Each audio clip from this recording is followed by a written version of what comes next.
I was browsing the web one day, as you do, getting perpetually distracted, trying to chase that slight dopamine hit, looking for funny stuff that'll make me audibly exhale. I came across this image. It was constructed specifically to own the gamer chuds. It was trying to criticize gamers for complaining about political agendas in games. It uses Assassin's Creed and Call of Duty as examples of games with politics, quote unquote. I think the issue is that the political backdrop in those games is just flavor. They're basically just used as narrative devices without really providing any teachings about the real world. They're basically just using real world ideas as a basis for an entirely fictional action setting. But what really intrigued me was the frame about Halo being an allegory for a post 9/11 world. A ham-fisted one, no less. Remember, ham-fisted implies that they had intent to include a post-9/11 fundamentalism allegory, which they executed clumsily. It implies that it was deliberate. That's a big claim. Trying to imply that Bungie intentionally aimed to make Halo an allegory for the post-9/11 New World Order? Who are the characters stand-ins for in this allegory? Who is the Master Chief? Is he George Bush? What about the Arbiter? What about the Gravemind? Let's investigate this claim further. Before that, I just want to quickly remind you to like the video if you enjoy it, subscribe with notifications on, and rate 5 stars if you see a survey. Let's go.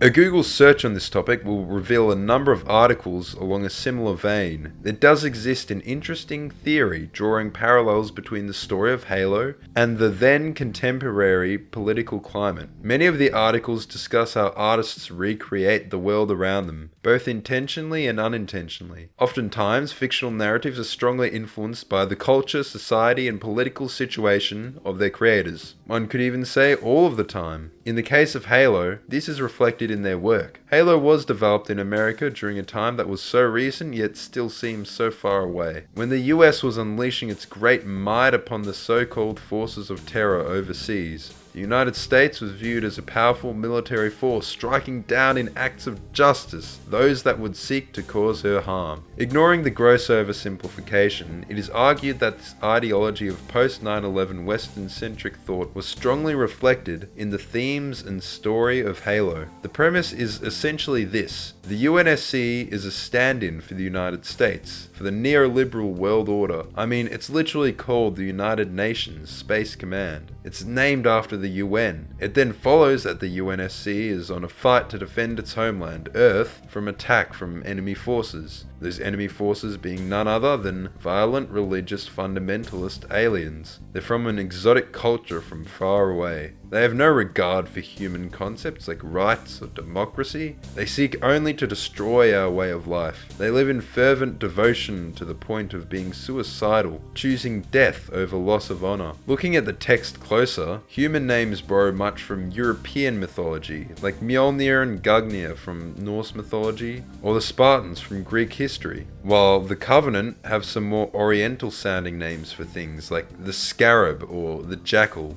So Lord Hood is George Bush. The prophets are Osama, Saddam, and Ahmadinejad. And the Master Chief is, of course, you, the dear player. Or rather, you, the American hero who gets to live out the fantasy of fighting back the tides in a war on terror. You live out an idealized conflict where you fight only murderous baddies with no civilians in sight. But how true is this claim? That Halo is not merely an allegory, but a ham-fisted one at that. One that Bungie clumsily tried to hide. Allegory is a big claim. I once claimed that Halo was a Christian allegory. I believe I used ample evidence for that. I'm fairly certain Christianity existed before Halo. So again, how true is the claim? Well, as it turns out, not very. If we're talking about the first Halo, there's no truth at all. That's because the game came out in November 2001. Now, I'm not sure if you're aware, but games don't take 2 months to make. In fact, the game was largely finished by the time 9/11 happened. In fact, September 11th started off as just a regular day for the people at Bungie. They were so obsessed with their last minute work that Marty O'Donnell actually had to come in and tell people to go home on that day. So the plot of Halo is not intended to mirror 9/11 and the Iraq War, or whatever New World World Order, considering it was written before those things happened. It is also where many of the story points of Halo were established, such as the genocidal, fervent religious zealot aliens as enemies, the UNSC being the united forces of all mankind, the battle on Halo and its subsequent destruction. Even the idea of the prophets and the Covenant's false religion already existed at the time of Halo 1. The concepts simply weren't used to their full capacity until Halo 2. Another big L for the high IQ redditors of gaming circle jerk, which is ironically more of a circle jerk than what it's trying to mock, is that many of these concepts existed years earlier. The genocidal slaving alien race already existed as a concept in an earlier Bungie game, Marathon.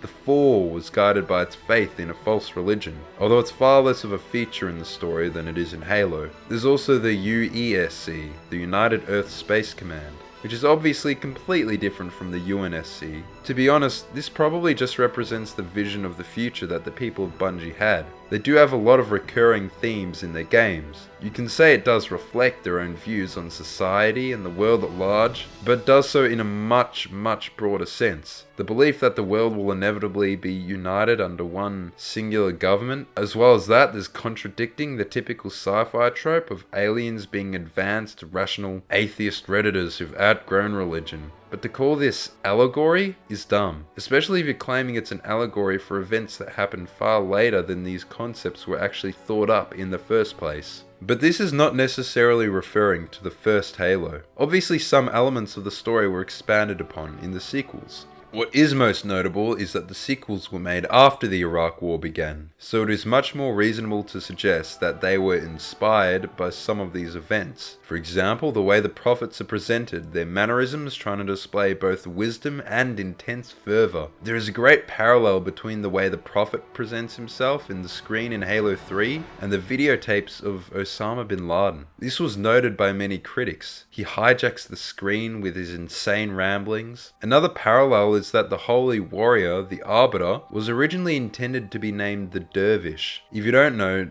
Dervish is a name derived from Islamic tradition. It's the name for an Islamic holy warrior. This is perhaps the biggest piece of evidence for the comparison between the Covenant and radical Islam, but it was removed. Bungie deliberately avoided using controversial language and names. They tried to avoid any comparison. In fact, there was going to be a part of Halo 2 where a beheading was planned to take place. They removed this, again, due to how close it was to current events. Look at the language they used as well. Arbiter says he will continue his campaign against the humans. He doesn't refer to it as a crusade, let alone, God forbid, a jihad. Seriously though, they call him the Arbiter. They were very clearly trying to avoid any real-life comparison with that name. They could have named him after some real-life religious figure, but they chose not to. The truth is, Bungie did use several religious terms. The Flood, Halo, the Ark, but they deliberately tried to avoid things that could possibly paint any real-world beliefs in a bad light,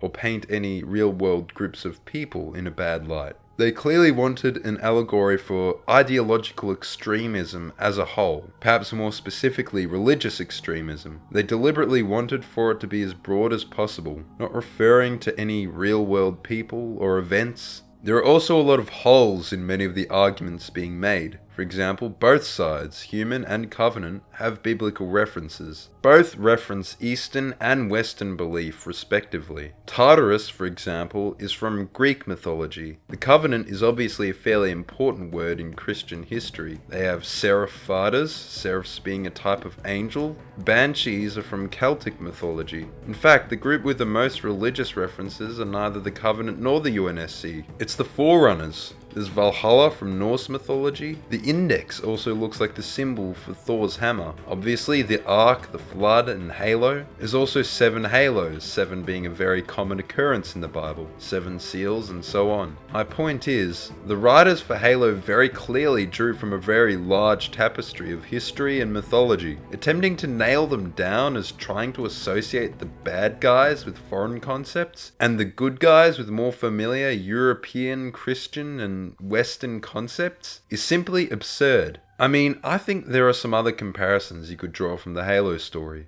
Ones with a bit more evidence than just suggesting they were trying to promote American exceptionalism or Eurocentrism or whatever buzzword you prefer. For example, there's a likeness one could draw between high charity and the biblical tale of Babylon, once home to a great empire, a giant shining beacon for the covenant, but it inevitably fell due to its corrupt, deceitful leadership. It fell into a wretched hive, becoming a dwelling place of demons. So after all this, can you say that Halo is an allegory for 9/11 and the post-9/11 world? I mean, sure, but you're missing one important detail. What is the in-universe parallel for the tragic event itself? I can't believe I'm even saying this, to be honest, but they invited the comparison. If we look at the events that most closely mirror 9/11, it's the destruction of Halo. It is when the resistance force blows up the symbol for the great and powerful empire, destroying the flying vessel they arrived on. But that would reverse the roles, wouldn't it? Let's try the scenario the other way around. What if we viewed this through the lens of a radical Islamist? The Covenant is a far larger empire with far greater reach.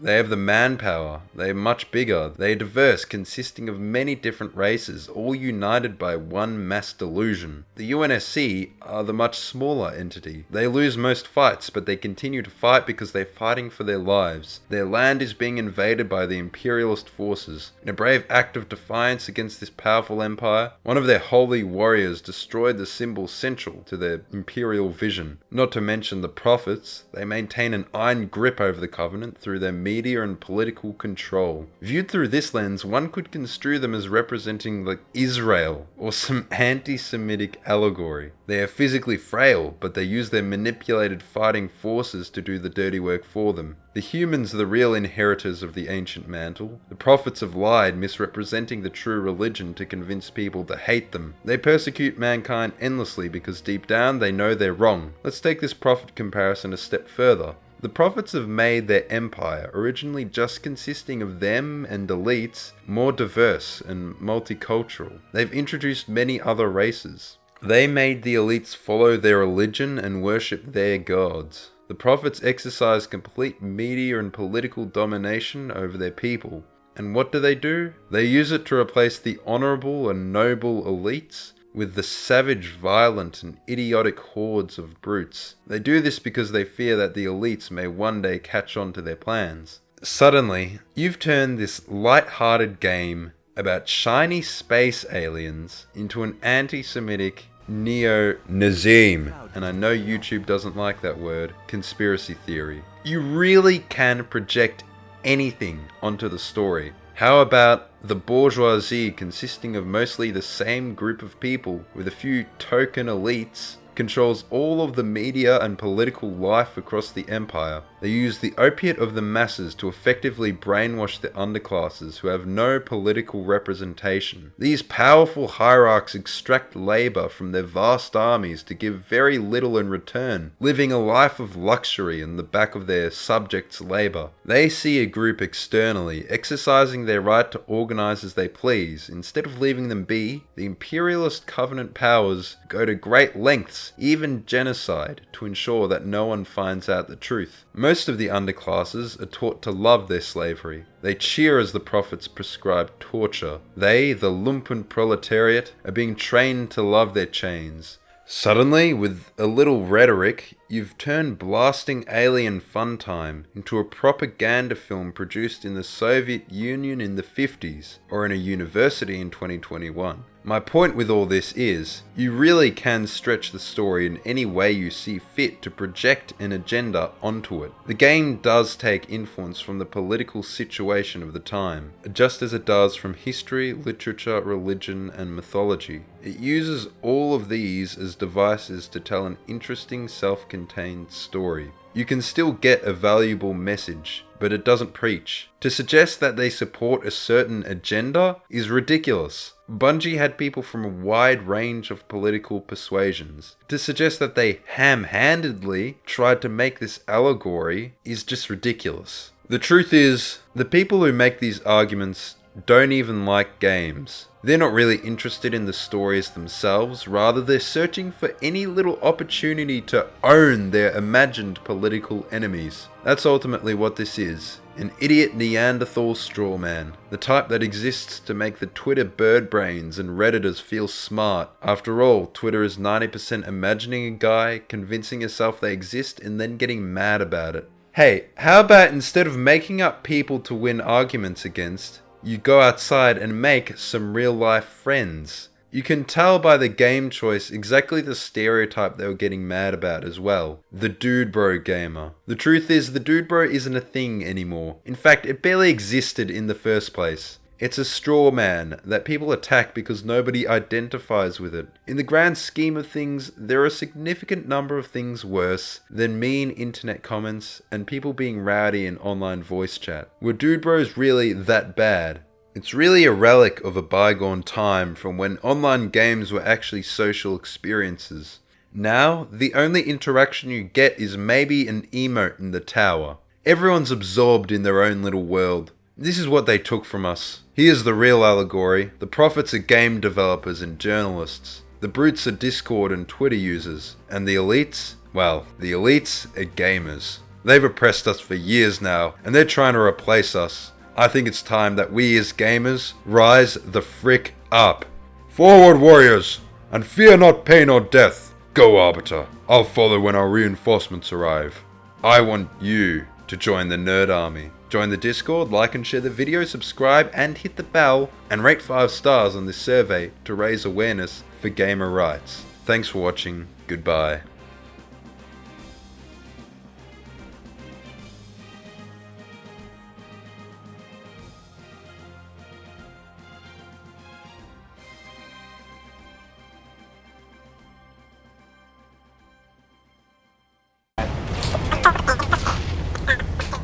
Yeah, I know I fucked up. I'm sorry.